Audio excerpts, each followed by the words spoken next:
আসলে যে যে ভাষাগুলো লিখছে সেগুলো আসলে সত্য না। মন্ত্রী একটা পান পর্যন্ত খায় না, একটা সিগারেট পর্যন্ত খায় না, সেরকম খারাপ ল্যাঙ্গুয়েজ সে সোশ্যাল মিডিয়াতে পোস্ট করছে। সেই কারণে দলীয় মান সম্মানী অর্থে আমি তার বিরুদ্ধে মামলা করে আমি সেটার বাদী হয়েছি। দরখাস্ত আনয়ন করার পর বিজ্ঞ আদালতে ওনার জামিনের দরখাস্ত আনয়ন করার পর মন্ত্রী মহোদয়ের একান্ত সহযোগিতায় এবং জামিন শুনানি করার পর বিজ্ঞ আদালত শিশু বিবেচনায় এবং তার ভবিষ্যৎ সার্বিক বিবেচনায় মন্ত্রী মহোদয় যেভাবে ক্ষমা করে দিয়েছেন উদার মনের মন মানসিকতা দিয়ে, ঠিক তেমনি বিজ্ঞ আদালত তাকে জামিন দিয়েছেন।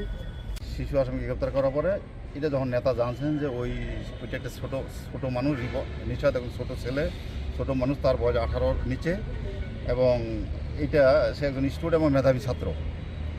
এটা নিশাদের বাবা এবং ওই এলাকার গণ্যমান্য লোক এবং দেবীগঞ্জ উপজেলা বিএনপির সর্বস্তরের নেতাকর্মীরা এক জায়গায় বসে যখন দেখছে একজন মেধাবী ছাত্র নিশাদ এবং তার বাবা যখন মাপ চায় তার শিশুর পক্ষে, সব মিলে একজন শিশু, আমাদের নেতা একজন দরদি মানুষ, জনদরদি মানুষ, উনি জনমানুষের নেতা, উনি সব বিবেচনা করে দেখলো যে একজন এই নিশাদ, এই শিশু ছেলেটি সে কারো প্ররোচনা বা কারো ইশারাঙ্গিতে বা ভুল করে যে কোনো উপায় সে যোগাযোগ মাধ্যমে এটা ছেড়েছে।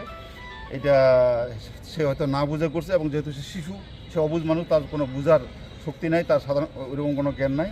এই চিন্তা আমাদের নেতা মাথায় নিয়ে শিশু ছেলেটাকে মাফ করে দেন। মামলা প্রত্যাহারের ব্যাপারটা হলে যে এটা আপরযোগ্য মামলা নয়, এটা প্রত্যাহারযোগ্য মামলা নয়, এটা আইনের মাধ্যমে শেষ হবে। আইনের মাধ্যমে পুলিশ রিপোর্ট আসবে, পুলিশ যদি এফআইআর দিয়ে দেয়, এফআইআর দিলে এফআইআর মাধ্যমে নিষ্পত্তি হবে, অথবা যদি চার্জশিট দেয় তাহলে মামলাটা বিচার হবে। সবার কিছু দোষ যেহেতু করেছে, ভুল যেহেতু ছোটো মানুষ মাত্রই ভুল হয়, তো ছোটো ছেলে ভুল করে ফেলছে, এটা বিষয়টা আমি দেখবো।